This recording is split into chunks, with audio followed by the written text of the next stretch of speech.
আচ্ছা, আশা করি সবকিছু বোঝা যাচ্ছে। এখন হচ্ছে আমরা পরের চ্যাপ্টার কাল্টিভেশন অফ ব্যাকটেরিয়াতে চলে আসবো। তো আমরা যদি এই চ্যাপ্টারের কোশ্চেনগুলো দেখি যে আমাদের কাছে কী কী কোশ্চেন আছে এই চ্যাপ্টারে, আমরা একটু দেখবো যে এখানে হচ্ছে first of all nutritional requirements needed by all forms of life for growth and cellular maintenance. এই কোশ্চেনটা না এখানে এক্স্যাক্টলি দেওয়া নেই, মানে হচ্ছে এখানে একটু পড়লে দেখতে পারবা প্রথম পেজটাতে যে নিউট্রিশনাল রিকোয়ারমেন্টস, হ্যাঁ এগুলো একটু পড়তে পারো যে source of energy, source of electron, source carbon, তারপরে আর কিছু আছে, হ্যাঁ আছে। তারপরে এখানে আমাদের দেখো nitrogen, oxygen, sulphur, phosphorus, trace elements, কি ভিটামিনস, ভিটামিন লাইক কম্পাউন্ডস। তারপরে এখানের মধ্যে যদি আরও একটু দেখো ওয়াটার, হ্যাঁ। তো এই টাইপসের জিনিসগুলো দেওয়া আছে। আমার সাজেস্ট করবো যে এগুলোর পাশাপাশি এটা একটু চ্যাটজিপিটি থেকে পড়ে নিবা, কারণ হচ্ছে যে এটা আমার থেকে কেন জানি একটু গুছানো কম মনে হইতেছে, হ্যাঁ এই কোশ্চেনটা একটু গুছানো কম মনে হইতেছে, যে কারণে একটু গুছিয়ে নিবা আর একটু বেটারভাবে অ্যান্সারটা দিতে পারবা। তারপরে হচ্ছে যে তুমি এরপরে যদি এই কোশ্চেনটা দেখো, এটা শেষ করলাম আমরা এখন, আর হচ্ছে এখন আসবে এখানে ডিস্টিংগুইশ বিটুইন ফটোট্রপস কেমোট্রপস, মানে কিছু টাইপের ব্যাকটেরিয়ার মধ্যে ডিস্টিংগুইশ করতে বলতেছে। ফটোট্রপস কোথায় এখানে, কেমোট্রপস কোথায় এখানে। এখানে অ্যান্সারগুলো গুছানোই আছে মোটামুটি, বাট তারপরেও অনেকটা অগুছালো লাগতে পারে, যে কারণে হচ্ছে হ্যাঁ যে কারণে হচ্ছে তুমি চাইলে চ্যাটজিপিটির সাহায্য নিতে পারো, জিনিসটা এখানে আছে পুরোটা।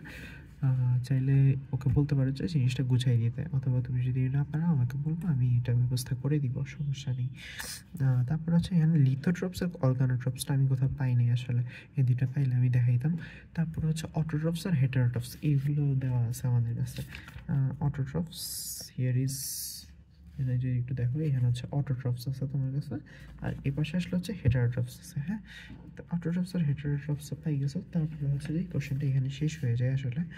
তারপরে হচ্ছে under what circumstances do you wish to use agar powder as solidifying agent for culture medium, মানে হচ্ছে তুমি কখন আগার জেলটা ইউজ করবা সলিডিফাইং মিডিয়া হিসাবে।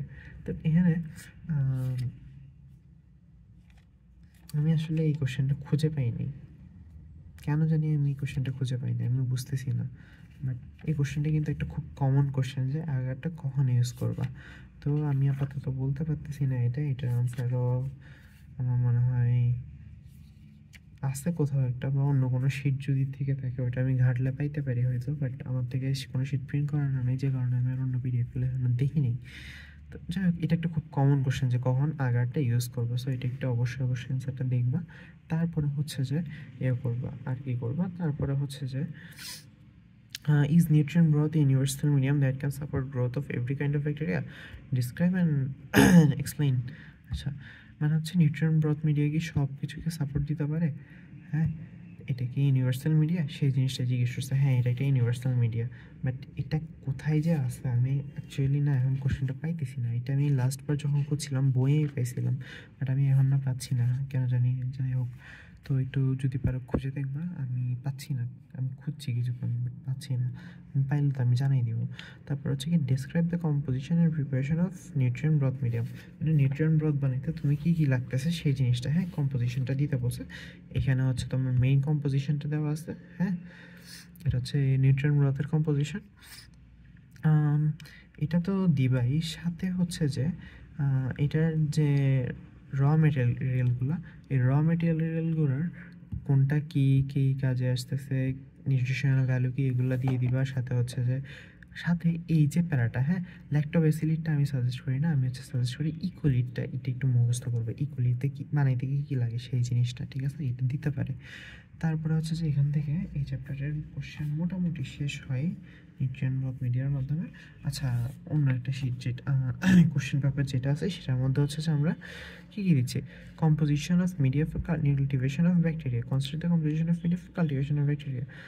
কম্পোজিশন মানে হচ্ছে এই যে আমরা নিউট্রিয়েন্ট ব্রথ মিডিয়া দিছিলাম এখান থেকে, এই যে এদিকে এদিকে এদিকে দেখতে পাচ্ছ নিউট্রিয়েন্ট ব্রথ মিডিয়া, এইগুলোর কম্পোজিশনগুলো দিতে বলছে। মানে হচ্ছে আমাদের কম্পোজিশন মুখস্থ করতে হবে, মানে কী কী দিয়ে বানানো হয়েছে, ওই যে পরিমাণগুলো আর কি, হ্যাঁ পরিমাণগুলো মুখস্থ করতে হবে। তারপরে কি nutrient agar is different from nutrient broth media, মানে আগার আর ব্রথের পার্থক্যটা দিতে বলছে। আগার আর ব্রথের পার্থক্য এখানে আমি পাইনি, অ্যাগেইন আমাদেরকে চ্যাটজিপিটির সাহায্য নিতে হইতে পারে এটার ক্ষেত্রেও। তারপরে হচ্ছে যে কি categorise bacteria according to the temperature and oxygen requirement, এটা আমরা এখানে পাইছি। তো এখানে মধ্যে যদি একটু দেখো টেম্পারেচার একটু ছোটোখাটো বর্ণনা করা আছে। টেম্পারেচারের মাধ্যমে কোন ব্যাকটেরিয়া কীরকম সেটাও একটু দেওয়া আছে। টেম্পারেচারটা একটু বোঝানো মনে হয়নি আমার থেকে মনে হয়েছে যে অক্সিজেন মানে হচ্ছে গ্যাসিয়াস যে রিকোয়ারমেন্ট, হ্যাঁ গ্যাসিয়াস রিকোয়ারমেন্টটা অনেক বোঝানো, ঠিক আছে। একটু পর্যন্ত করলেই হয়ে যাবে। আই থিঙ্ক 109 নম্বর পেজ একটু পর্যন্ত করলেই হয়ে যাবে। আর অক্সিজেন টক্সিসিটি নামে একটা জিনিস আছে, এটা জাস্ট এখানে যে বড় বড় দুইটা বোল্ড করা লাইন আছে এগুলি দেখে নিও, কারণ হচ্ছে অক্সিজেন টক্সিসিটি একবার পাইছিলাম একটা কোশ্চেনে, এখানে না একবার একটু শুনছিলাম অক্সিজেন টক্সিসিটি। সো আমাদের এই চ্যাপ্টারটা এখানেই শেষ হয় পড়ার মাধ্যমে।